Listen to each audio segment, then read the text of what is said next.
Il Friuli Venezia Giulia è una terra che io ho un po' nel cuore per trascorsi personali, ho delle belle amicizie e poi è una terra nella quale il teatro ha un peso, ha un'importanza. Ci sono piccole comunità che tengono al teatro come a qualcosa che gli appartiene veramente e lo conservano e lo curano con amore. E dunque ricominciare da qua è stata veramente la scelta migliore.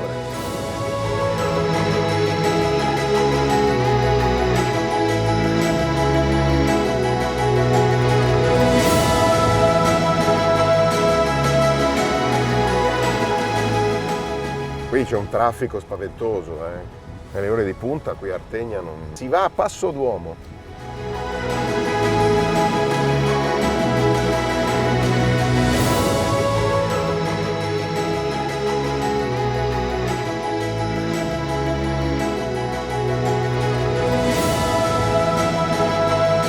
Cioè, questo oggetto qui è stato nell'orecchio di un antico romano.